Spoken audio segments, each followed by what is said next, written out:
Hello everyone and a very good evening. Welcome back to WR PC Tier 4 where tonight's time for round 3. We're heading to Las Vegas. I'll be host for tonight. My name is Mitsky and joined as per usual is Jivadar. What's up? Nothing much. Really excited for the race tonight. As I predicted in the last race, this is gonna be, in my opinion, the most exciting race that we'll have on the calendar. Vegas is it has such a long straight with DRS games and everything. It's probably gonna be one of the most exciting tracks that we have on the calendar. So really looking forward to that tonight. Yeah, definitely going to be having fighting down the wire in those two DRS zones that this track has. Last week, of course, we had a pretty interesting race too in Singapore with quite some safety car sessions as that was. The top three has remained unchanged, so that's good. I think in the top five something changed a little bit, but we'll go through the stewards' reports in a bit, as well as the championship standings, because as we stand, the drivers are currently loading into short qualifying.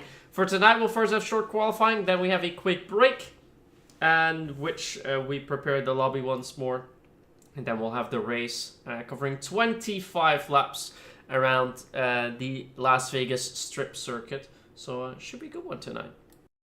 Yeah, especially considering the field is so close together and Vegas is a track that it's particularly easy to follow up to somebody because of the DRS being all the more powerful. And it's looking like it's gonna be one of the most exciting races that I've seen in a while. But we'll see what happens. Yeah, of course, last week's pole sitter we don't have, and that was one of our stand-ins. Our other pole sitter, also a Red Bull driver, Herman Polyakov, who will be here tonight. He's currently situated as number 12, but of course the drivers still have to exit, go out on their out laps, and it looks like it might either be Ben Shawley or Oliver Knott who's the first one out. It looks like Ben Shawley is the first one out as he's making his way into the first hard braking zone after the first DRS zone. And that should be around Caesars Forum onto Westshore Drive. Now heading towards the MSG Sphere, which you should see here on your left hand side. Now braking left into the elevated monorail and onto the Sands Avenue. So a good thing about Vegas is where a lot of the newer tracks don't really have any corner names, because there's real world buildings that we can pin to, and also the public roads have the name as well, street names. There's quite a lot to refer to tonight, Yuvidar, which I think is quite exciting. Yeah, I mean, it's one of those tracks that is quite new to the calendar. It's not as iconic as other tracks like Spa, for example, and Monza, but it has quickly grown to be a fan favorite, in my opinion, especially considering the really long straights, combination of slow speed corners. Of course, you got that turn 7, 8, 9. I think it's called the Sphere section. You got the very, very long 1.2, 1.3 kilometer Las Vegas strip, the back straight. Then the last corner is a really nice overtaking opportunity to go down inside, and then you followed up by another straight down into turn 1. So it's looking great in terms of racing potential. Definitely looks great, as we currently have all 20 cars out on track. Currently on board with Ben Shawley, who taps the wall there on Caesars Drive. So not the most ideal start to his lap, but we're still going to see how he does. Slightly overshoots into 6, but does manage to keep it at least on the track. And the exit for 9 definitely a lot better as he makes his way around the first section of the circuit, still in sector 2. So now right, left, and this is where Lando Norris last year had a huge crash, then brake hard, go left, clip the curb a little bit. Oh, that's a big slap on the exit. Did touch the wall there quite significantly. Don't think once more that he has any damage, so can still continue long down this beautiful Las Vegas Strip. It's a really, really long straight, as you can see, and we have quite a few things that we see. Caesar's Palace, the Bellagio Fountains, which we saw a moment ago.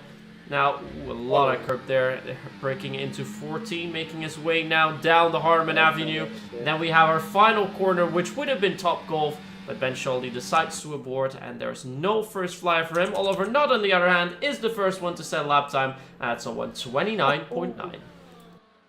A pretty nice lap. Elray goes P3.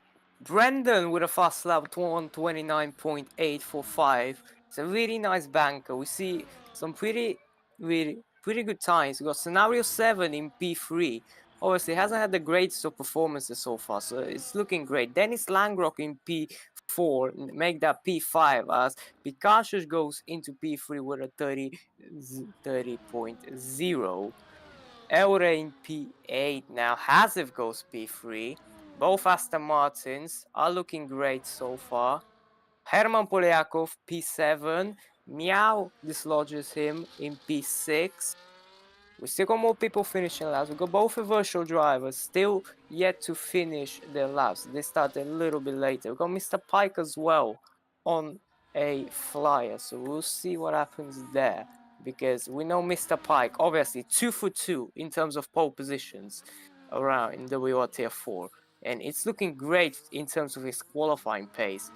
In terms of race, he does tend to drop back a few places, but if you're starting every race in P1, you're gonna win something, right?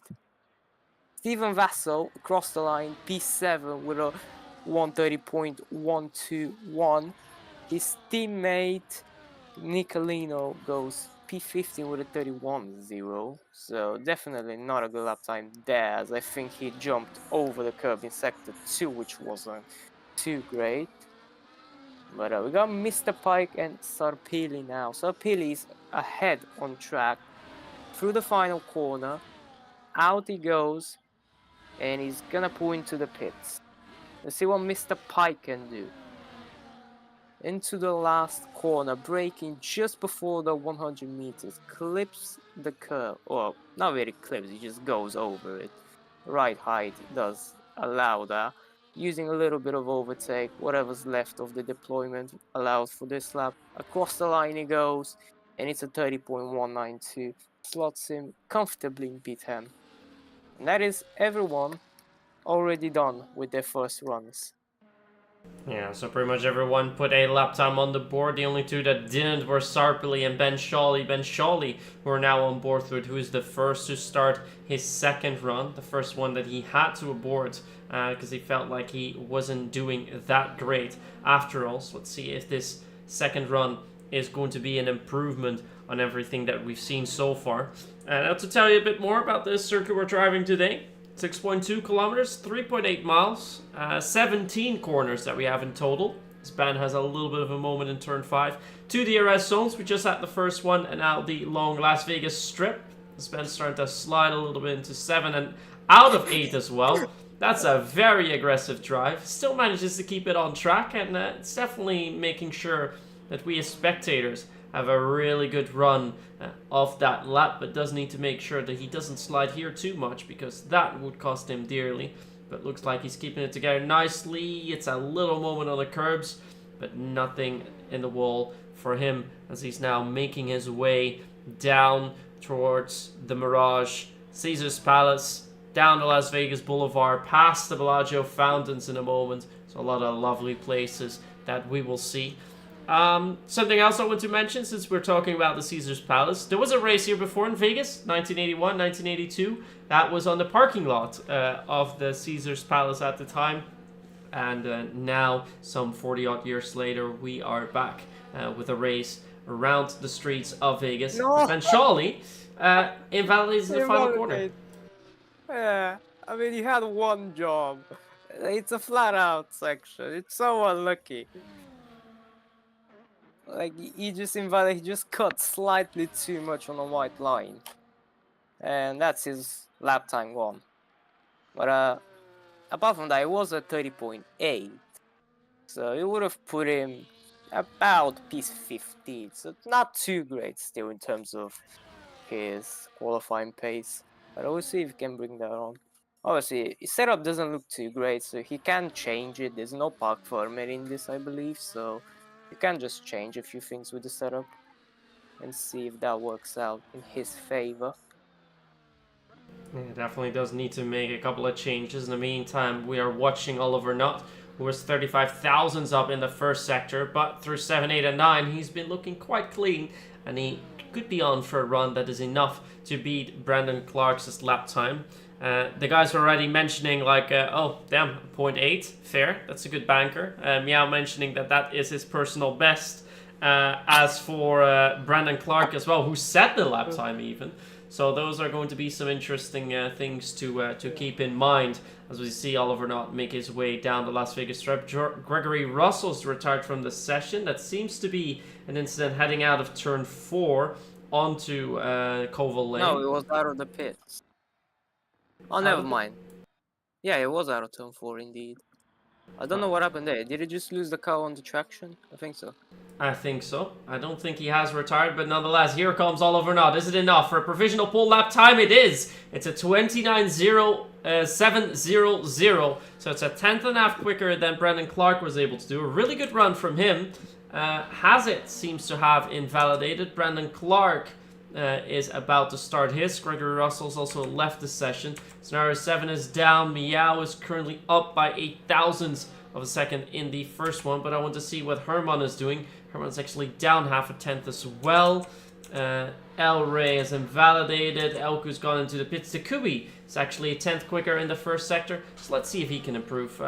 Or was it? No, it was a previous lap. My bad. So we'll keep an eye on Line Rock then. He's just started, and he is our championship leader. Yeah, I mean, he always just seems to be doing great, you know. Whenever you take a look at the times, he's always in the top 5.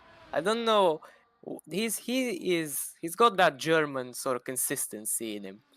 Like, you never see him outside the top 5 in the race. In quali, it's a little bit worse, but he does seem to make that and then some in the race. It's definitely a very nice thing to have. Jack Humphreys, though, P4, great lap from him, 30.0. Brendan Clark is just finishing his lap now, and he's on an absolute flyer. Oh, that's actually good enough for provisional pole, so he goes half a tenth quicker than Oliver Nutt. We saw quite a few drivers not go for a fast run. Jack Humphreys has it, and Dennis Langrock as well. They were not on improvements at all, and I don't think Meow has improved either because he was further on the track. And just to give you an update about Gregory Russell, his wheel disconnected, so that is why he was sent into the wall, and that's qualifying over for him. So let's hope for Gregory that he will be able to fix that issue so he can participate in the race later on. Kinda sounds like a Fanatec issue, not gonna lie. Stephen no, he's actually using a PlayStation wheel. Oh, wait, PlayStation wheel? No way. Oh, he's using a G29. Damn, Sigma. I'm also using a G29, not gonna lie. It has lasted me quite a few years, and it's still doing very strong. I haven't had any disconnect issues with that wheel, so see if I can help him. Let's see if we can find anything else coming around. It looks like Ben Shawley has started a lap time. Yeah, Brendan Clark disconnected, so we might need to invite him.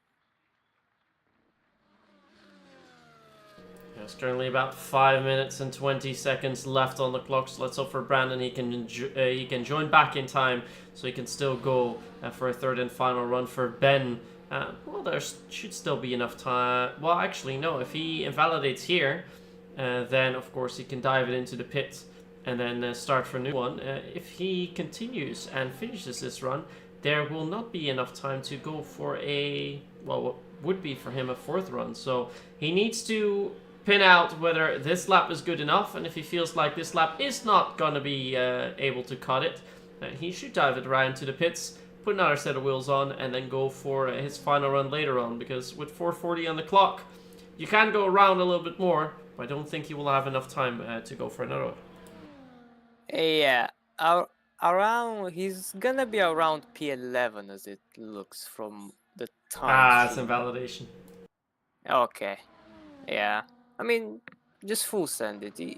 His time wasn't looking too great at the end of the second sector, so just full send. And if you invalidate like this, just go in. You still got time for another run, so that's pretty good. Though.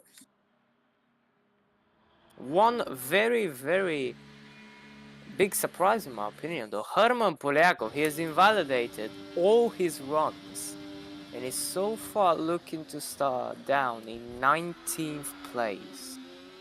That is not what you want to see from him, considering he was the first person to take pole. Oh, never mind. Did he take pole in Kota? I think he did. No, it was a pole position for Herman, and the last race was for our stand-in. So he currently has no poles yet. Damn, but he was looking pretty good in Kota.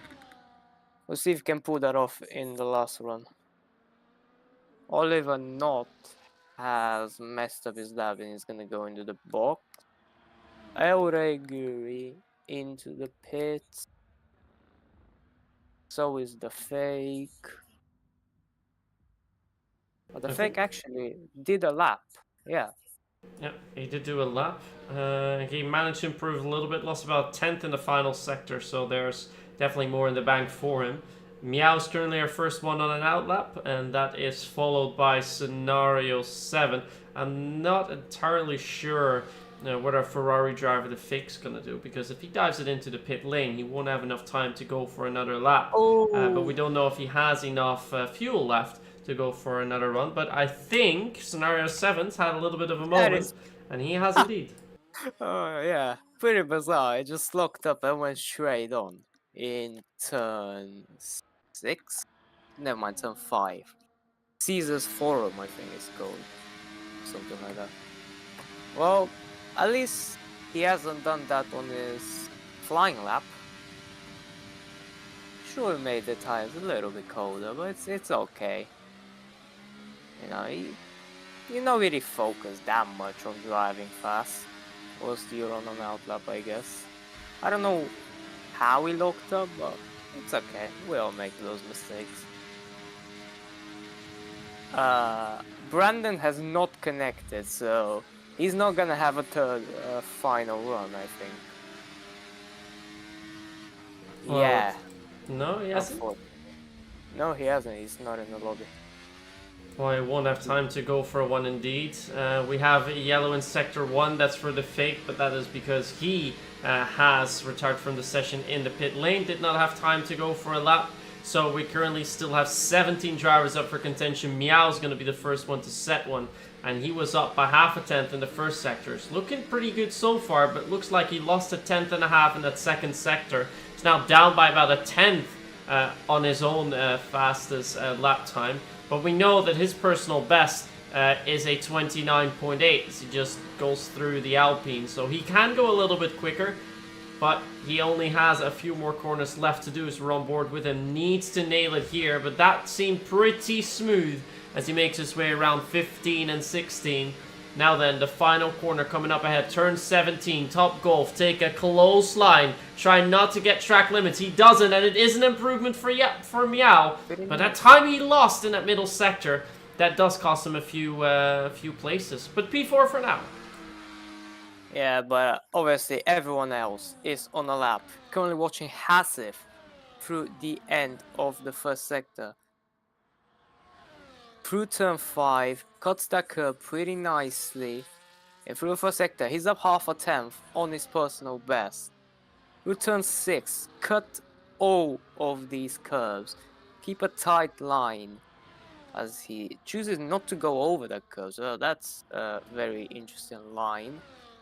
Exit off turns 9. This is 10 and 11, that's flat out. Into turn 12, you gotta hit that curb just right, as it can just throw you off so much, and he's done that perfectly. He's up by 2 tenths now. Onto the Vegas strip we go. Scenario 7 goes into P3. Brendan Clark still on provisional pole. Oliver Knott is matching his personal best for the first sector. We'll keep an eye on him. As through the final corners he goes. Hasif powers down to the line, and it's gonna be a 29.751. Barely beats out scenario, and that's P3 for him so far. Herman goes into P8, Elko in P7, Dennis Langrock in P5 so far. Oliver Knott has invalidated. Never mind, he has just bought out. Mr. Pike is the only person who can actually improve now, and across the line he goes. It's P7 for him. Meow is not on a lap, and that is gonna be a qualifying grid.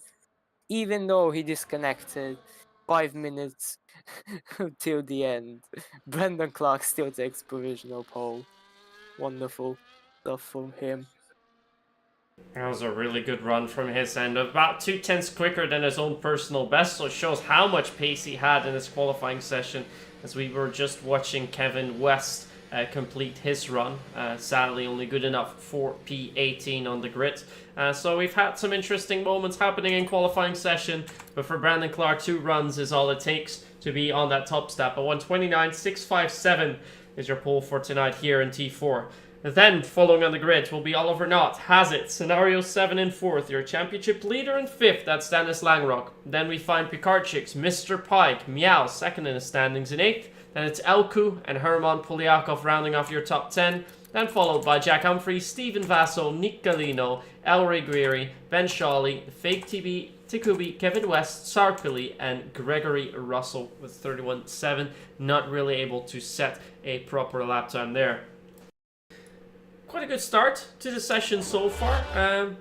Quite a bit of action. A couple of moments from the drivers as well. But it is not the easiest of tracks to drive, is it now, Shivadar? I mean, apart from the slow speed section in sector 2, where you can pretty easily pick up a track limit invalidation, there's also the last corner. And in terms of track limits, those are pretty much the only places where you can really get a track limit. You can get a track limit warning on the inside of the hairpin turn 9, which is right after the slow speed section of 7 and 8, but you have to cut it quite a lot to get one. So yeah, but in terms of racing, it's gonna be the most exciting race. It's really easy to overtake if you have an ERS advantage to compared to the guy ahead. We are getting a restart, so everyone will have 2 sets of mediums, I suppose, and then 1 set of hards. In terms of strategy, pretty standard stuff on this game. Hard, medium, box. It's about lap 14, 15. If you're starting on the hard, if you're starting on the mediums, you can go for an aggressive undercut lap 8 till 12, maybe longer if you're looking to keep up with the Australian, the hard runners. But we'll see what the strategy unfolds in the race and what the people in the front choose, and also those at the back. But in terms of actual overtaking opportunities, you got the inside of turn 14 in sector 3. You can try and go for a dive in turn 1, turn 5, and then turn 7 as well. For the slow speed section, you just gotta stay behind. You can go for a move, but you're gonna lose a lot of time on the exit of 9. And then they're just straight, so whoever has more DRS than you will overtake you probably.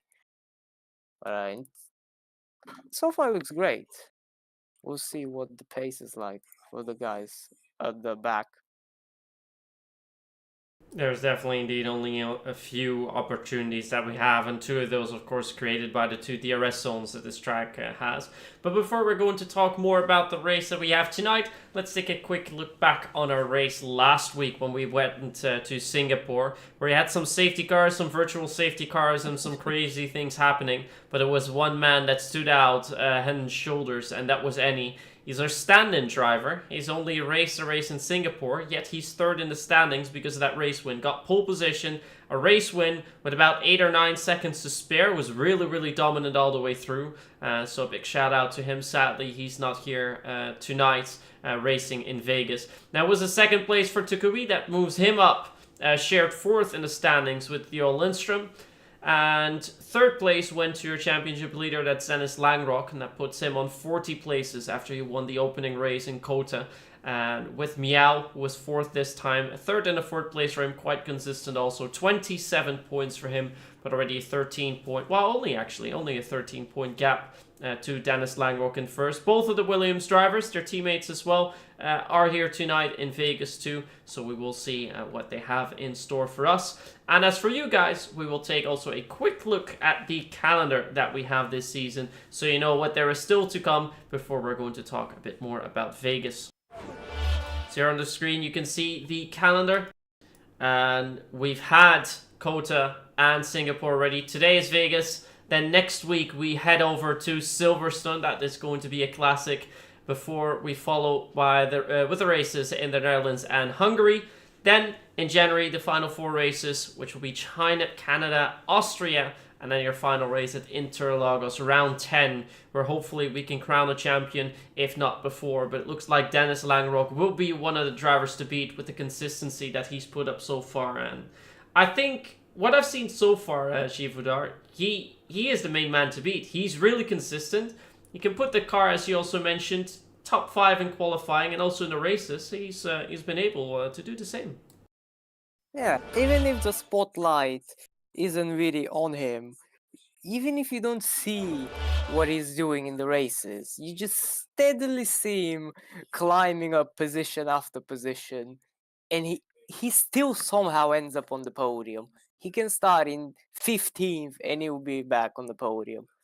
It's like the Hamilton and Russell situation. There were people memeing about it, like if Russell starts P1 and Hamilton starts P20, they'll end up in the same place at the end of the race. It's kind of a similar situation with Dennis and Mr. Pike, as they just seem to drop in qualifying and then catch back up in the race, whilst Mr. Pike just usually has a good qualifying and then drops in the race. But it's okay. Vegas is a track that is really easy to overtake, so we'll see if anyone from the back can make up some positions. In the meantime, we get the heads up in the chat for everyone to ready up. So we should see everyone readied up and the race start in about 2 to 3 minutes from now. But tonight, I think, is also a key point to see who will be the drivers to watch out for this season here in Tier 4. Who can mount an attack on Dennis Langrock, who I think is confirmed going to be one of the title contenders. For Meow, he's been able to do quite well so far, but we haven't yet seen him have the pace to go for a race win. Let's see if he does have the pace for that tonight. And perhaps we will see some other drivers come out surprisingly. Drivers like Jack Humphreys, also drivers like Mr. Pike, you mentioned. Brendan Clark now has a pole for tonight. Herman Polyakov, of course, had a pole already this season. So there's a few racers that we can keep in mind. But they will need to show up tonight if they at least want to get a little bit closer to Dennis Langrock. Because before you know it, that gap's going to be too big. And all in all, what we have seen in previous seasons as well, consistency is key. Yeah, Dennis is the definition of consistency so far, so you see if you can replicate that here in Vegas on the strip. Very, very difficult track to survive turn 1 and 2, obviously. I have personally gotten damage in turn 1 here, but yeah, we don't need to talk about that. It's about keeping it clean through turns 1 and 2, and then we'll see what happens.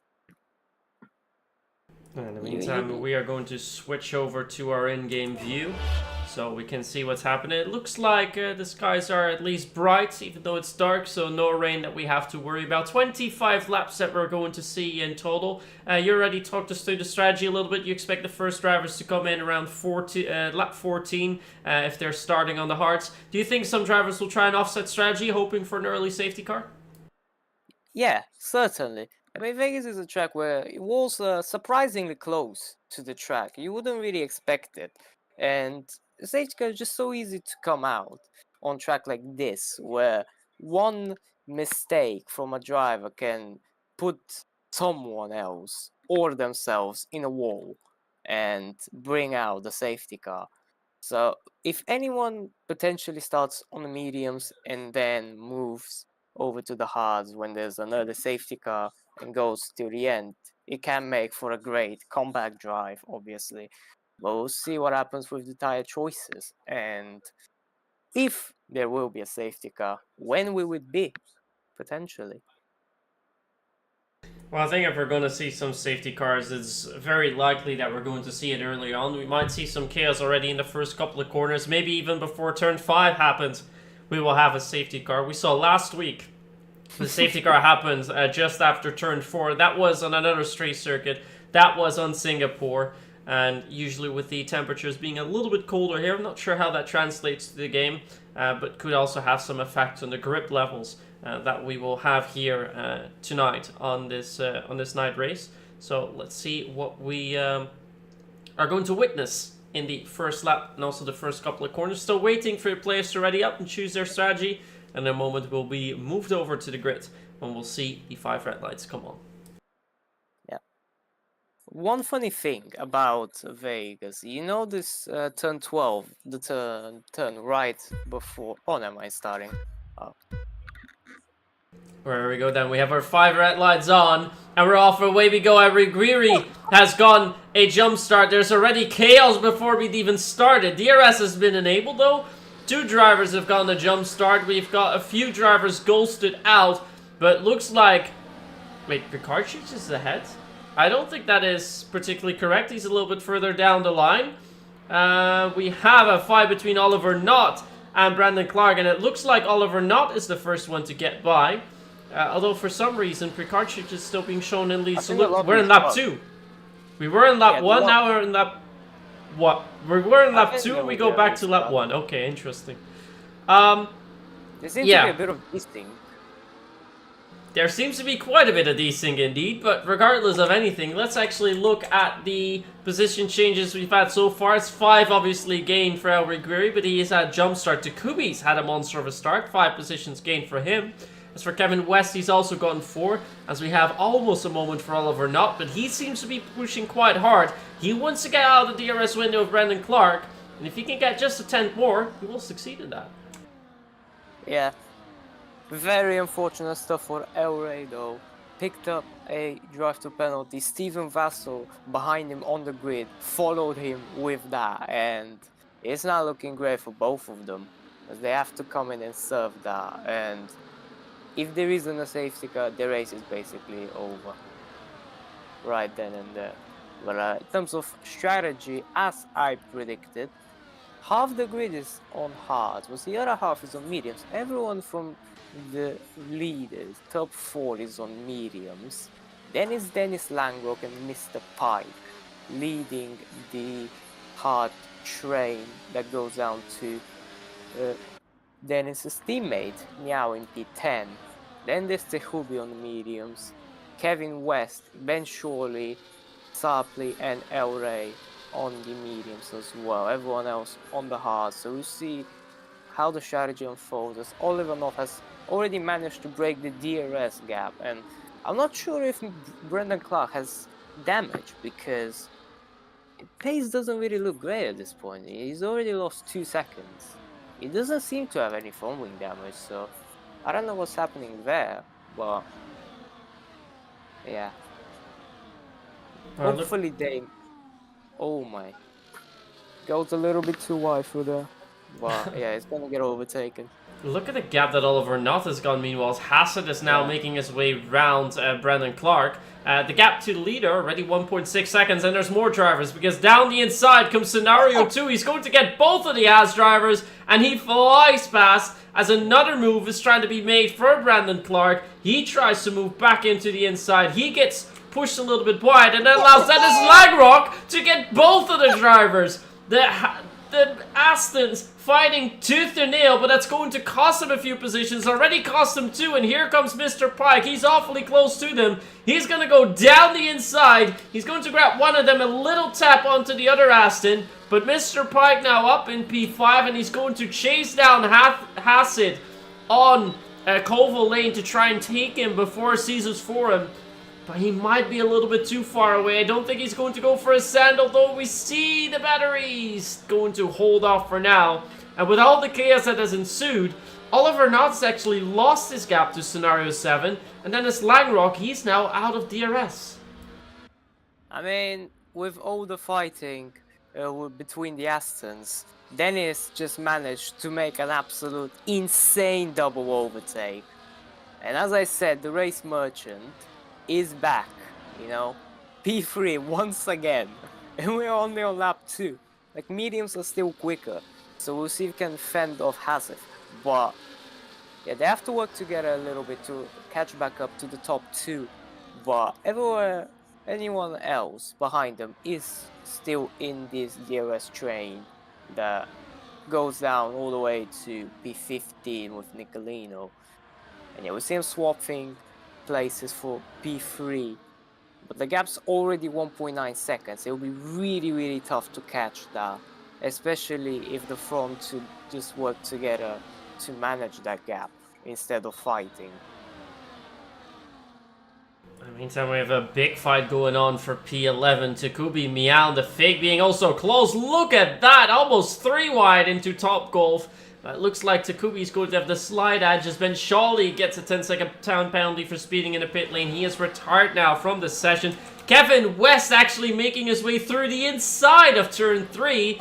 And with him following is Nicolino. Meow now down in P15. Our man second in the championship. Almost all the way down to the back of the grid. He is on the hards, so struggles a little bit more in comparison to Kevin, who is on the mediums, but still not the best of runs. He was just fighting for P11, but he's now dropped 4 positions. Not the race start that he was hoping for. Further up ahead, it is Scenario 7 who keeps close with Oliver Knott. Then it's already a 2.2 second gap, so it looks good for the Racing Bull and the Red Bull driver up ahead. Yeah, not gonna lie, Oliver Knott seems to be the man at this point. He's lapping half a second faster than anyone else. And then there's Scenario 7, just following him with DRS, obviously. But he looks to be unstoppable at this point. He's already built up 2.5 seconds, carrying Scenario 7 with him as well. Oh, Mr. Pike with a double. Oh yeah, brilliant move from Mr. Pike. Goes down inside and manages to get 2 for 1, which is great, but they cannot really afford to lose that much time. And considering Mr. Pike is on 14% of ERS, it does not look great in terms of the chances of catching back up. He's already 2.5 seconds, and Mr. Pike does not have the ERS to play with to try and slingshot back in. And I think if there isn't a safety car, the top 2 have got that race in the bag already. It's definitely looking good for them as we see Brandon Clark go a little bit wide. We have the onboard of Hassett. Brandon now losing 3 positions in turn 5 there. No. So we have a yellow, and that, I think, was Brandon Clark. It was Brandon Clark indeed. He's dropped down the order significantly. How much damage does he have? He's missing a front wing end plate. That's on his left-hand side, at least from our spectator view. I know what has happened. I think it might have been a wheel issue. He was stuck in 4th gear. I'm not sure, but I think this might have been a wheel issue. Or he just got put in a wall. I'm not sure which one of the 2. But that is race over for the pole sitter, which very unfortunate stuff for him. Yeah, not the way that he wanted to start his Vegas run, as we're currently well, we're at least watching Jack Humphreys, but further down the back, we see more fights with Tagubi and Herman Polyakov. Herman fighting back quite significantly, and that almost pushes him 3 wide towards turn 19. The Fake now starting to get involved. Tagubi once again goes down the inside. That's almost a moment for him as we have a yellow in sector 3. And he just can't get the overtake done. I think Brandon Clark had yet another moment. So he's now also significantly behind Elray Greery. And with Tagubi trying to go for a move down in turn 1, now leaves himself vulnerable for a charge from the Fake. He is only just behind. He's going to use a little bit of ERS. He's trying to look where he can get past. He's going to go for a late send. As Brandon Clark has retired from the session. But also the Fake will have to yield. He can't get past for now. Oliver Knott has pulled a 1.7 second gap now to scenario 7. He seems to have the most pace so far. As for the back, the queue behind Mr. Pike is starting to mount up all the way down to P7, where we currently find Hazard. Yeah, Oliver Knott is absolutely astonishing when it comes to pace. He has pulled 2 seconds to scenario 7. And then there's another 1.5 to Mr. Pike. And obviously they're on the hards, so the tires are just starting to be better than the mediums. I think the crossover is lap 6, where the hards are starting to get better than the mediums. So we'll see what happens with that and who decides to box and when. But, you know, he's been controlling this way. They took the lead in turn 1 and hasn't looked back since. And it doesn't look like he will look back at all. In the meantime, we have a nice overtake down into turn 1. Jack Humphreys has gone past Elku, although they almost go side by side now onto Koval Lane, heading towards turn 5, with the inside being defended by Jack Humphreys. But here, Elku is trying to swing side to side, but he has to yield for now and stay behind. In the meantime, we also have an update from Brendan Clark. He had an issue with his flappy paddles, as we have a big slide coming out from Dennis Langrock. Good save from him to turn 7. But as why Brendan Clark has retired from the session, had some issues with shifting that would get stuck. And yeah, that means sadly that he is retired. Yeah, I just guessed it because he was stuck in 4th gear. I don't know what wheel he has, but it seems to be all the more common with the quality of the wheels. I don't know why. In the meantime, we are making our way towards the Las Vegas Strip as we have the fight continuing between Jack Humphreys and Elko as Mr. Pike has now gone past scenario 7. His hards are starting to improve a little bit, and he's actually gaining significantly on Oliver Knott as well. So the gap that Oliver had at the start, his mediums are now starting to deteriorate, and that is causing the hards, the drivers on the hards, to come back into this race and starting to get closer and closer. So good news for Mr. Pike, who's currently leading that pack. As for the other drivers, they are starting to struggle quite a bit more. As for Dennis Langrock, it is now key to try and get past scenario 7 as quickly as he can. He's quite close heading on to Koval Lane, but I don't think it will be just enough. He's using a lot of ERS, though he wants to get by. He's going to try and do it round the outside. That's not an easy move to do. But just before turn 5, he completes it. And Dennis Langrock, once again, in podium position. Yeah, and the pace on the hards is starting to look better and better compared to the mediums. Only 4/10 gap to the DRS of Oliver Knott. And the gap is only gonna come down more and more as the laps go on. We'll see when Oliver decides to pull into the box and go for a fresh set of hards. But in terms of the race, we've got 2 DRS trains from P2 to P7, and then from P8 all the way down to P14. We've got both Haas's and Stephen Vasso, who have pretty much gone terribly wrong. Let's just say that. They've gone terribly wrong in terms of luck in the race, but maybe there's a safety car. They're just hoping for, you know, maybe a safety car to just help them out, as Scenario pulls into the box already on lap 9, and we'll see if he can undercut Oliver Knott for the lead of the race. Puts on a fresh set of hards, but he's only got 13% of ERS for this outlap, and it doesn't look great in terms of ERS because he wouldn't be able to push that much. He comes out just ahead of El Regiri, but without ERS, I don't think he'll have the chance. Mr. Pike has almost caught Oliver Knott. 2 tenths is a gap now. Surely on lap 10, he will be in his DRS. But of course, that will happen only if Oliver doesn't decide to box at the end of this lap, as if he doesn't, he risks being undercut by scenario 7. We will see what happens with the strategy in terms of that. In the meantime, we're also watching the fight for P7, with the drivers behind Pikarczyk starting to come a lot closer as Dennis Langrog's actually moved his way into P2. But here we go, 4 wide on the Las Vegas, almost 5 wide we go! That's insanity! And down the inside, one of the Williams drivers wants to go, it's a big spin! And that is Pikarczyk dropped down the orders. Huge contact there. Meow's made his way up into 9. Takubi's now in 7. Jack Humphreys is retired. He's crashed in the final corner. We have a safety car. What on earth just happened? What on earth was that? What just happened? What just happened to that? What just happened to Jack? What? Just went straight on into a barrier.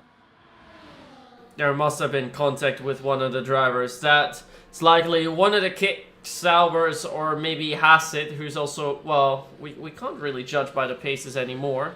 But we might hear in the driver's chat in a moment what exactly has happened there. But it's a very uncommon corner to go off. On the outside of turn 19, you don't just put it into the wall there. There must have been contact. The big question is who it was with, and let's hope for Brandon, or for Jack, sorry, for Jack as well, that he was able to put his hands off the wheel just quickly enough so that won't cause him any injuries. For Oliver Knott, the safety car does come at quite a nice timing because he can go for a pit stop in a moment, and then he doesn't have to make one. The other drivers that are currently on the hards, they can't really allow themselves to already go into the mediums because they need to make a pit stop later on down the line. For Oliver Knott, this is the right moment to take a pit stop. The driver that will be least happy about this is scenario 7 because he had just made his pit stop and he now finds himself in P10. But with the field already starting to pull in a little bit, maybe he'll come out just in front of Oliver Knott. But let's see what they do. Yeah, everyone's gonna box, even though they have to do 15 laps. Well, when the safety car comes out, it'll be like 13, but you cannot stay out in this. You have to box. I know it's not ideal for anyone that started on the hards, but you have to do it. You cannot lose 20 seconds not boxing under the safety car simply. Yeah, Mr. Pike though, definitely interesting in terms of strategy because he held everyone back.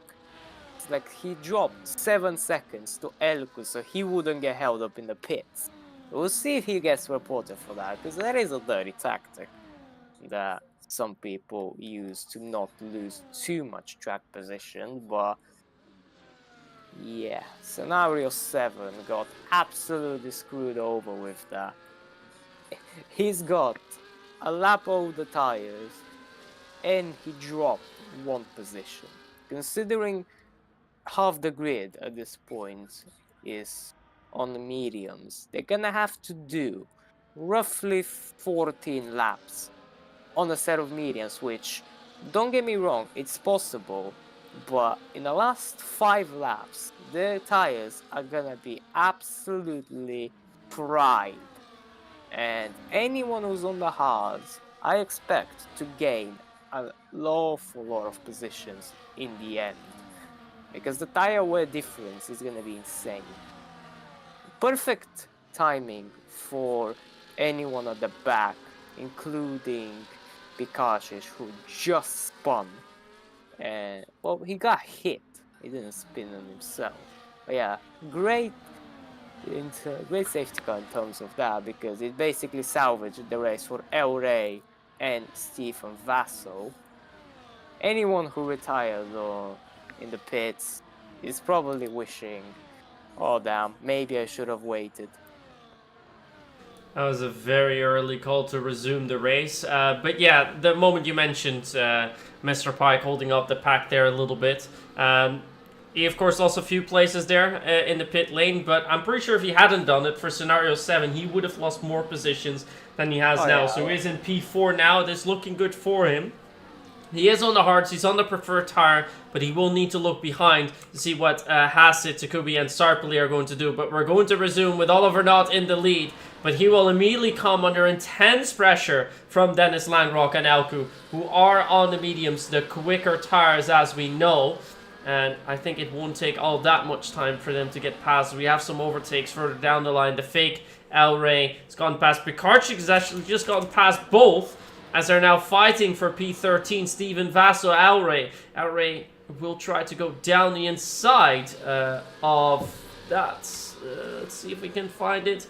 But Nicolino has actually gone past him, so El Rey's dropped down to P16. So not the restart that he was hoping for, as Brendan Clark has now also left the session after previously retiring. As we're now watching Takubi, who's had a pretty good race as well so far.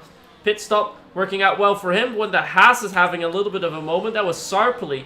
That's forcing a few drivers back. Mr. Pike is actually now all the way down the order. Let's see what has happened to him. Mr. Pike's got a wheel issue as well. I saw. He tried to shift from second gear, but wasn't able to. Like, his wheel just didn't do anything. And that also screwed Meow over, because he was stuck behind him. So they've both lost DRS. And they've lost an awful lot of time that they have to somehow find to get back up in the DRS. Because if you don't manage to gain that, your race is over. The DRS is too powerful. If you drop down, if you drop out of the DRS train, you are simply not catching back up. 3 times that Meow needs to gain in order to get back. He's pushing with his battery as much as he can. It's down to 2 times, but it's not looking good for him, as Mr. Pike That was a late send. Really. That was a late send coming on. I'm not sure if it was Herman or it was Scenario 7, but the teammates coming together, and I think that is front wing damage for Scenario 7. Is he missing a front wing? He is missing a front wing and played on his left-hand side, so that is going to compromise his race further down the line. As for Herman, it seems clean. Yeah, he indeed is missing a front wing and plate, so more and more mistakes are happening, and I think especially the medium drivers, they're driving a little bit more aggressive, because they're secretly hoping for an hour safety car. Their mediums are not going to last properly all the way to the end. And that means for Oliver Knott, the first driver he has to worry about is Scenario 7 in P5, and he's got front wing damage. So for Oliver Knott, it's looking very, very good at this stage. If Elku passes him, well, in reality, that doesn't really matter. I think Elku also knows I don't need to overtake him now. Let's just stay within range. We don't need to trade. I have a bit of a gap on Langrock. Let's see how we can at least make the counter go down, as we're now rounding off turn 19 and heading into lap 14. Although Elku's getting awfully close to the back of that racing bull. Yeah, I mean, mediums are still faster, and they are gonna continue to be faster for another 3 to 4 laps compared to the hards, but after that, and until the end of the race, it's gonna be advantage hards. So, although for now, they're stuck behind Ollie, they're just not gonna be able to overtake. And even now, if they overtake, they wouldn't gain anything, roughly. So, yeah, there's no real point in going for a move at this point. You just want to preserve the tires as much as you can if you're in the mediums. You still got an entire stint, essentially, to complete. And you've already done 3 laps on those tires, maybe 4 even for Herman. So It's just not looking great in terms of their strategy so far, but you just had to take the pit stop. You had to take the safety car. There's no other way. There was no other way indeed, as we just see Elku blast past Oliver Knott on that main straight, but Oliver actually comes back on him. Wait, he had the RS2? Yeah, he did. Ollie is just... I can tell you, Ollie's running a great setup. Whatever his setup is, it looks on absolute rails everywhere. Even without DRS, he still manages to get ahead of Elku. That is absolutely mental.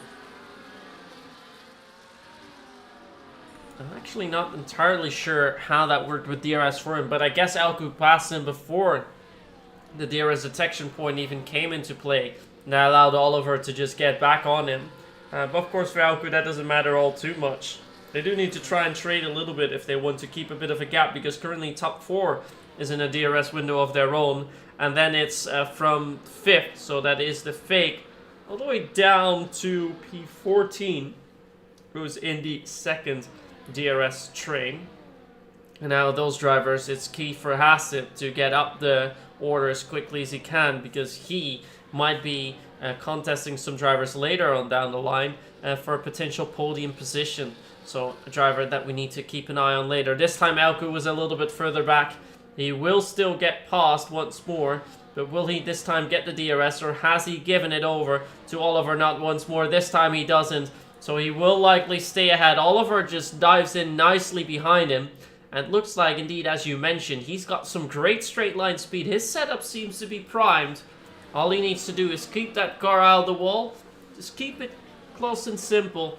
And then he will be able to do well later on down the line. And definitely don't get 3-second time penalties like Takubi just got for track limits. As for Oliver Knott, currently, future's looking bright for him, at least for tonight.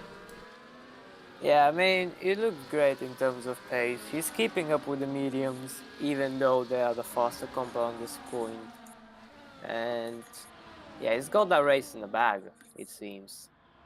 You know, they already got 2.5 seconds to scenario 7 in P5. Make that P6 as he gets overtaken by the fake. But it's not looking too great for scenario and Hassif, because they have to gain 3 seconds to a DRS train. They are gonna have the tire advantage. And he has damage. Oh yeah, that is also one thing that is for certainly not gonna help. Hassif will try and get past scenario 7 as quickly as he can, as he probably knows that scenario has wing damage. But yeah, even if he overtakes him, they've got to gain 3 seconds to the leading DRS train, which I just don't see happening, especially when the lead train is getting led by another hard runner of the face of Oliver Knott. So, and in the meantime, Steven Vassell just blasts by 3 cars on the Vegas Strip. Hassel was a little bit stuck there behind scenario 7, and Steven just steams by.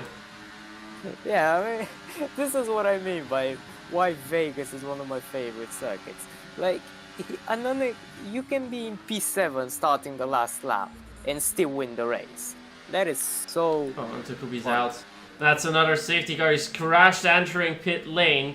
That's a second safety car of the session. And this is great news for everyone but Oliver Knott, because you can now switch for fresher tires. So all the advantage that Oliver Knott had up until a moment ago has now evaporated. Pretty much everyone's now going to switch to the mediums. That's the tire you want to be on for the next 7 or 8 laps that we still have remaining.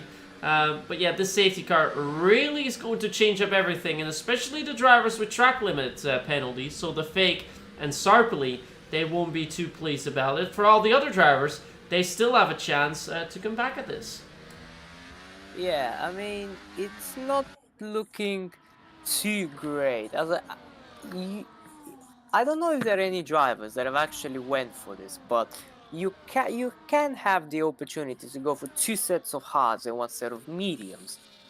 But in this case, for anyone that has started on the hards, if they went for that, tire allocation. We only have one set of mediums and two sets of hards. You know, they wanted a bulletproof plan so that if there was an early safety car, they can box onto the mediums and then straight back to the hards until the end, again, if needed. But if they did, they're not gonna have a fresh set of mediums. But obviously, no one really goes for that big of a brain play, you know, not that big brain. We'll see if anyone goes for the softs even, because with the safety car coming into the box. Oh no, Mr. Pike. That is a GG2. Oh, never mind, he's already down 50 seconds. Yeah, everyone is gonna be on the mediums. El Rey decides to stay out. Is he gonna do another Fakes on Singapore? softs. More drivers actually coming out on soft. Hazard decided to do so. Kevin West has also decided to do so. Scenario 7, I think, is going to drop down a little bit more because he should change his front wing, but I don't think he did. No, he's going to be driving around with damage. Yeah, I mean, I guess it's not that big of damage that he's got. I guess he doesn't want to risk losing another 2-3 positions on track with getting a new wing, so fair enough, I guess. But I just don't see him making any moves without wing damage, as it's just so much more difficult to go through this slow speed section that they're in now, that you cannot really stay close to the car ahead and try and go for a move. He's got a little bit better of a straight line speed because of the wing damage, but it's very marginal. It's not gonna gain you anything significant. It's gonna gain you like a 10th, more or less, but it's just not enough. One thing that I'm really looking forward to is seeing the restart from El Rey. He's on an 8th lap old hards. He was down in, I believe, P10, P11, potentially further down, and he has decided to stay out, man up on those old hard tires, try and hold everyone off, and see where he can finish. He's playing a little bit of a gamble, but to be fair, this is the second safety car we've seen so far. We're likely going to have a pretty hectic restart again, and if we get yet another safety car, it's starting to look a little bit better for El Rey, so maybe it will work out for him then. So we've seen last race out, he stayed out the last safety car. That seemed to be the right call because it gave him, well, on track at least, a top 5 classification, but after penalties applied, it was a P8 for him. I think he wants to try something similar tonight. With how old the hards are, though, I don't think that's fully going to work. I think he will have to hope for another quick safety car so he can, well, at least stay ahead long enough. As we just see, well, Jack Humphries left the session. That doesn't matter too much. Mr. Pike had left the session as well, so it'll take some time for him to catch up. But yeah, Scenario 7 hasn't come in. Perhaps would have been better if he did come in and change that front wing. Would have likely cost him another 4 positions, find himself in P13. But I think with everything that we've seen so far, it would make it a little bit easier for him to get some more points tonight. Yeah, with Mr. Pike not catching back up, that, I mean, he's an AI, you know, he's not even in the session, so I guess that's kind of why, but this is just making El Rey's life a lot easier, as well as everyone that is on the softs. Well, I mean, the fake, Haslif and Kevin West. You know, they're gonna have to do one less lap on those tires, and if you've played the F1 game, or particularly 24, you would know that the softs are absolutely dreadful. They can drop like a second per lap. Like, that is insane. That is pure insanity. So even in the end, like, the mediums I expect to be better from lap 22 onwards. I know it sounds ridiculous, but it kind of is. Yeah, it definitely is ridiculous, but it is how it is. You cannot change that. Let's see how El Rey, though, decides to finish that. Kevin West has spun and is got wing damage before the race has even been restarted. That is not what you want to see from Kevin West, and that is his race pretty much over.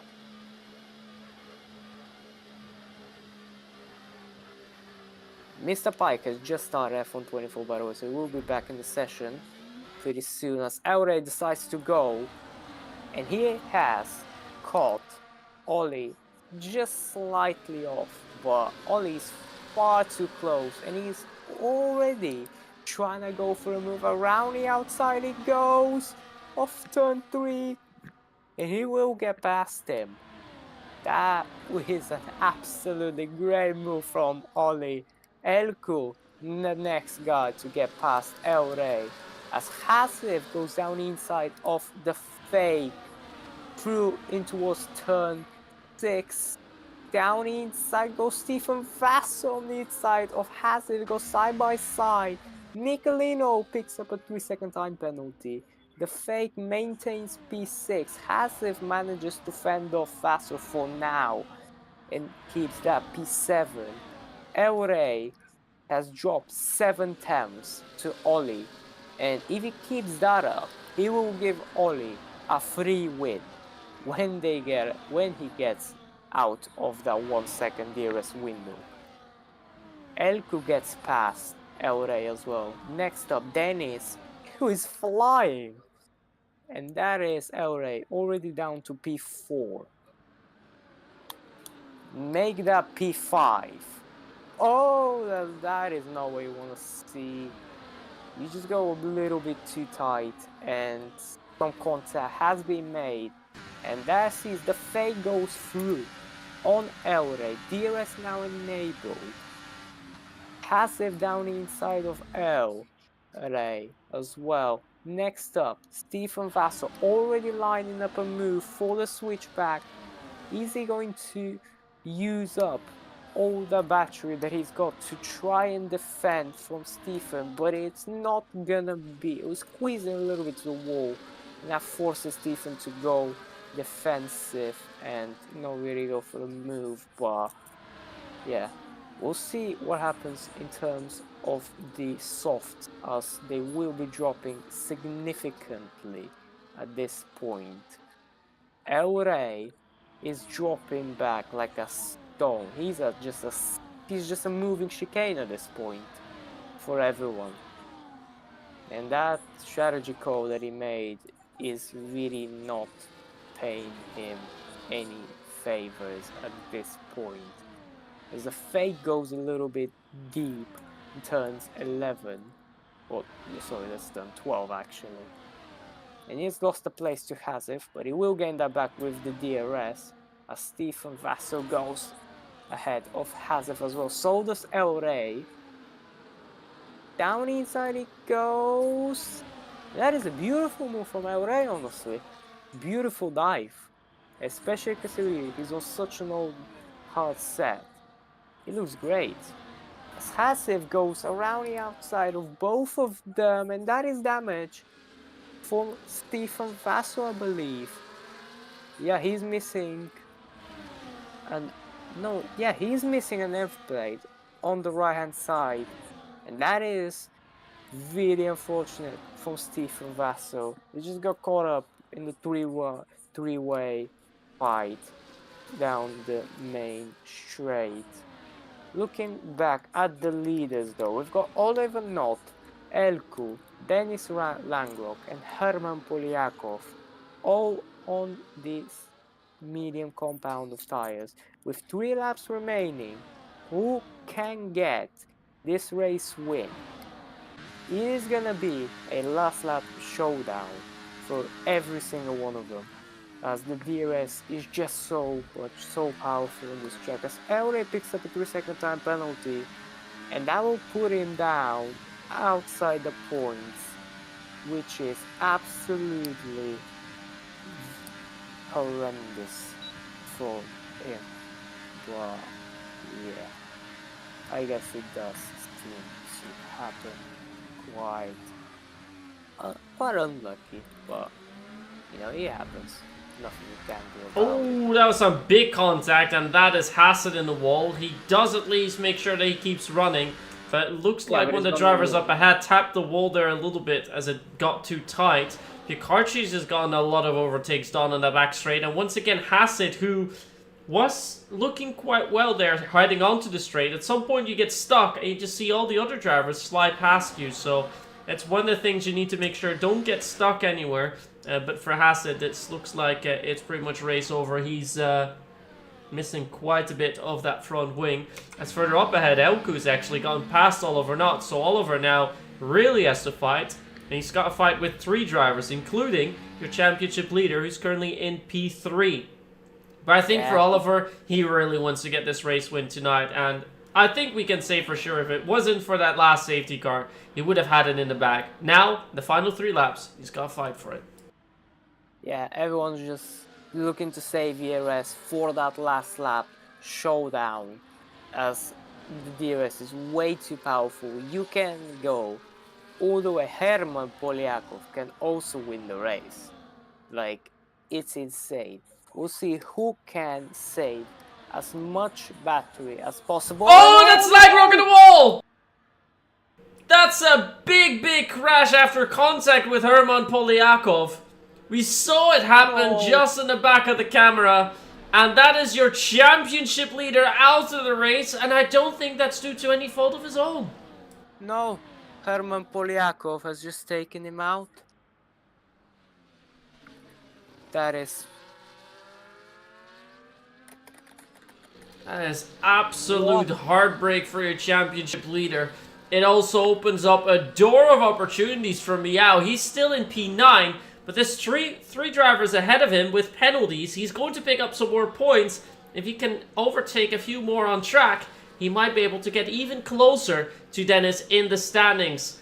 At least does mean that Dennis is not going to extend his lead by even more points and almost put him 25 ahead, which he seemed to be on course for doing so. As for Herman, he's still in there with the fight for a potential race win. Wow, I did not see that one coming though. Yeah, that is probably something I never could have expected. Even if Herman finishes P1, you bet he's getting reported for that. He just straight up turned into the side of him on a straight and swiped another yellow. The wall. You have another yellow, and that is for Mr. Pike this time around.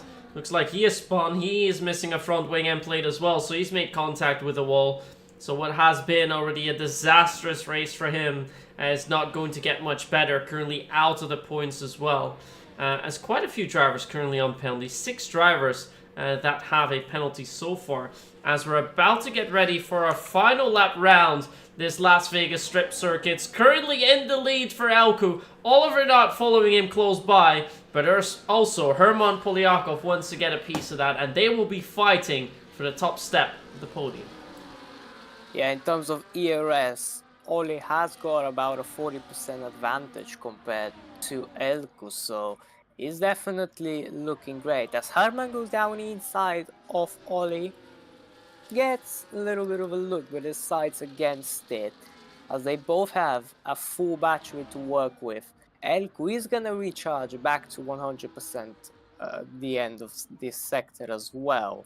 And we'll see if there will be any DRS games played at this point, because you do not want to be the leading guy in terms of the DRS, because the DRS is so powerful. If you do not have it, you're basically out of contention for the win. Elku has a 2/10 gap, but I do not think it will be enough. And there goes Oliver Knott around the outside, and he gets him. Oh, he does not yet. They're still side by side. Elku's still on the inside. It's going to be close there also much. There might have been a bit of contact in the wall. A little slide for Elku as well. It's going to be a fight all the way down to the wire, but it looks like Oliver Knott is just ahead. Down the inside, Herman Polyakov comes. He steals away second, but it's a race win for Oliver Knott in the Racing Bull. A deserved win for him in the end. Herman gets provisional second. Although that incident with Dennis will definitely be reported, Elko comes on home third on track. And for Meow, whose race seemed to really be ruined, still comes through in fifth, and he's going to take away some crucial points from that lead that Dennis Lagrock had. Yeah, great race from Ollie though. Managed really well. Kept it clean, kept it nice and composed during the safety cars. Strategy wise, just followed up what everyone else. Well, he made the choices and everyone else had to stick with whatever he did. So, yeah, great race from him.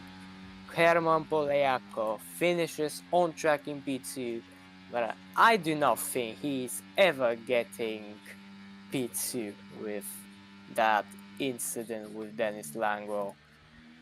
I do not know what happened. We'll see what happens with the stewarding, but from our side, it just looked like a complete disaster on a straight line. You cannot have that level of racing at the top. Like, all you gotta do is not drive into the side of someone. You're driving in a straight line. How can you do that? Well, we'll have to see in the replays for sure how that looked like, and I think it will definitely end up in the steward's room, and then we'll hear next week how that is going to come down. Cyril Vernat, he gets the race win ahead of Herman Poliakov, at least provisionally, and then it's Elku, Pikarczyk, and Meow in fifth. Scenario 7, despite the wing damage, still in sixth, and it's Elray in seventh, followed by the fake Sarpely in ninth, and your final point for now going to Stephen Vassell. Then it's Hassett in 11th. Kevin West coming down in 12th place. Mr. Pike still classified 13th. Then it's Nicolino who retired in the final lap. Dennis Langrock, of course, with that big incident. Takubi Jack Humphreys with another huge incident. Brandon Clark with a steering issue.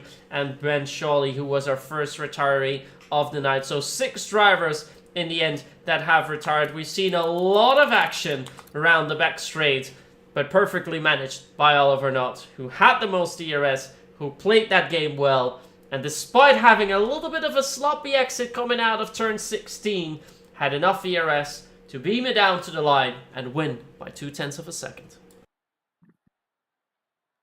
Yeah, great.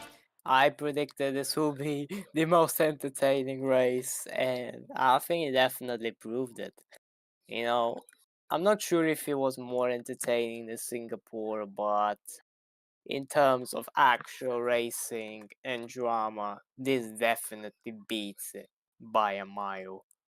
It's just absolute insanity in terms of overtaking and racecraft from some people. And I think it's time to congratulate our race winner. Oliver Knott, hello Pookie. Congrats on the race win, buddy. Thank you. Wait, did you see the incident with Herman and Dennis? No, no, I did. Yeah. I was just looking behind me, and then I just see a car just swipe to the left. I was a bit confused. Yeah, I have no idea what happened there. I want to see that on Dennis's stream. I don't know what that looked like, but it looks so funny from my POV. Mhm. Yeah, well, still great pace from you. You Yeah. took the lead in turn 1 and just never looked back, basically. A Yeah. few safety cars did put you progress a bit, but Mhm. it's okay. You Yeah, that's still alright. kept it. Mhm. What do I Well, even say here? I don't know. I've never been here before. It makes a change Yeah. for last season, to be honest. Yeah, well, let's go back to your comment that you made in the driver's chat. You said finally. This must feel Yeah. like a big relief to finally get a race win. Yeah, especially from last season, I got good quality results, and then I bottled every single race because I think that's what I'm known for. But no, I finally went up in the race for once. I had really good pace at the start. I kept on breaking DRS. I mean, scenario was having screen freezes, so yeah, that may have helped, but I still gapped like that. So that really helped. And then the safety car as well. The first one was good for my tires. because I needed to go into hards anyways, and then all the others were on medium, so that didn't help them. And then the last safety car came out, and that was just not ideal, but I did enough, and I just stayed behind. I got DRS on the final lap. Yeah, we saw you had to quite fight for it after that second safety car. You had your strategy cut out in the final lap. You had quite a big ERS advantage over the other drivers. Were you ever Yes. worried that you might not get the race win, the final lap? I mean, I was thinking No. because it was 2 temps between us, all of us. So I thought like, maybe I might not get it, but no. Herman was actually quite chill. He actually let me go for it, which was all right. And then so went side by side with Alku in the last chicane. I don't really know if I gave it. I think I gave space, so that's all right. And then I saw they had a little incident, Herman and Alku, and I had more ERS anyways, so just got up the straight line speed. Yeah, and even if you did lose to Herman in the stewarding room, you definitely gonna see Herman getting reported for that. Ah, was it Herman that killed Dennis then? Yeah, I just swiped him off Ah, the straight. okay. Actually, I've just seen it in tier 4 Yeah. chat. Oh, I'm watching it right now. Oh, it looks so funny. Yeah, but let's not take that incident, let that take anything away from the race win that you got here tonight, because you were definitely the driver to beat tonight. You had a pretty good qualifying session. Yeah. You seem to have, at least in mind, the better strategy. Second safety car definitely didn't make things easier for you. But yeah, like I said, realistically, you were the driver to beat tonight. Do you feel that way as well? Yeah. 100%. For once, I actually felt that way, which is a big relief and actually a bit of a confidence boost. So I'm happy. Yeah, I mean, your setup looked on absolute rails, Ah, even in quali. it felt so good. I'm not gonna lie. And I Yeah, I think, can tell. yeah.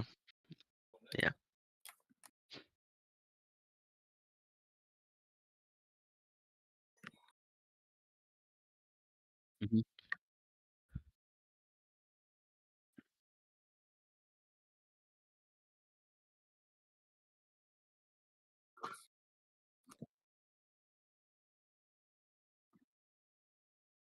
Yeah, 100%.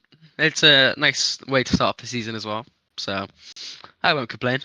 But I mean, if all the other races go like this, then I mean, I'll try and go for the championship. But I think I doubt it, to be honest, with some of these tracks. So it's what it is. Don't bottle and just finish races and get good points. It's What a is your different. favorite track on the calendar? Let Or me have a either look. way? Vegas is a good track for me, obviously. I can Um, tell. I think we can all tell that now. I don't like Hungary, China, or Canada, but all the Fair others are enough. alright, to be honest. So yeah, not too bad. Based So ass opinion. like, Sigma. All right. Well, that oh, sounds lovely. Well, thank you very much for joining us in the interview box. yeah, thanks for Congratulations having me. on your win, Thank you. and hopefully we will see you back in the interview box later down in the season. Hopefully see you. Right, thank you. Gonna. Good night. Have a nice night. Bye. Goodbye. Next Right. up we got Elku. Hello, good evening, Pookie. Hello. Great. Good race from your end. Probably Yes. gonna be P2 after penalties. Yeah, I think so too. Yeah. How do you I feel about the was. race? I don't know. I didn't have the quali pace, but I don't know. The race pace was very good. I think that I could have like if this was a different track, I could have been like pulling away because at least felt that way. Yeah, I mean, I didn't really do all that much in the race, and then suddenly you were in P1. Like I Yeah, knew you were in like P4, and yeah. The suddenly race pace was insane. I don't know. I didn't have any wheel spin in corner entries or going out of the corner. pretty good setup. But yeah, Yeah. well, pretty well managed after the second safety car. Yeah, I was maybe a bit unlucky with the first safety car, but still I had space to keep up with Oliver. Yeah, I mean, Oli was quite the man to beat. Yeah, Definitely the fastest by a mile. So yeah, yeah, you still managed to do it well. If you had DRS, you could have won, but it's okay. yeah, but someone has to be the first. Yeah, and DRS games are definitely Yeah, in play for this. Well, let's go back first to the qualifying session. How did that go for you, Elko? well, I could have done like 0.7, but it just didn't come together. But luckily in the race I managed to pass people and get to the nice rhythm. Yeah, you definitely seem to get into a nice rhythm all the way throughout the race, and then all of a sudden, after that second safety car, you were fighting for a race win. Yeah. What were your thoughts heading into that final lap? I don't know. I just thought I had maybe a little chance to keep them behind, but I just didn't have any errors in the last corner exit, so they passed me in the the last straight. Well, it is still your first podium of the season, and your season opener. It was a P5, and last week round Singapore. Sorry, it was P15. Singapore of Silverstone, of course, going to be next week. You pleased with your result tonight? First podium? Yeah, it was good result, but I hope I can get the one victory in the season. That would be nice. And which of the tracks are you eyeing to potentially get that race win? I don't know. Maybe the Brazil. It's the best track for me, I think. That sounds We'll great. definitely be looking forward to that. Yeah. But of course, it will be in Yeah, it's the last quite. race. Yeah, it will be in like 2 months. So we'll see what you can do with the rest of the season. Yeah, we will indeed have to wait for that a little bit, leaving it all the way down to the wire to potentially get that race win, but perhaps you will have a shot at it earlier on down the line. We've now had 3 races for you as well. Thank you very much for joining us, Elku, and congratulations on your podium. Thank you, guys. Cheers. All right, and that also concludes the interviews that we have tonight. That means we now have 3 races done. We will have 3 more before we enter our holiday break. And next week we have Silverstone on the calendar. One of the tracks that's always very exciting to drive for most of our drivers, and also one of the tracks where weather usually plays quite a big role. Yeah, I mean, honestly, Silverstone is just such a classic circuit for a reason. You just need to know how to drive, basically, to be fast on it. And usually, the people that have better tire management in the race are the ones that succeed in terms of strategy. Very interesting. It's one of a fan favorite as well, just like Vegas. It produces great racing. Also, you got Magazine, you got everything there. You got slow speed corners, you got the last chicane, you got medium, high speed corners, you got straights, you got everything. The pit lane is very long, strategy game is crucial, undercut is powerful. Everything, every condition is met for a great race next week.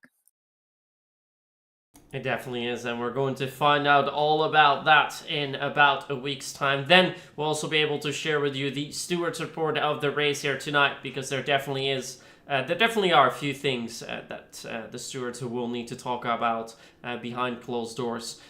For tonight, though, that was it. So definitely make sure to tune in with us again next week, Monday, 7 p.m. British Standard Time, 8 p.m. For the rest of you Europeans. And then we will resume with round 4 here at WOR PC Tier 4 with yet another race, this time at Silverstone. So see you next week. Until then, goodbye. Ciao.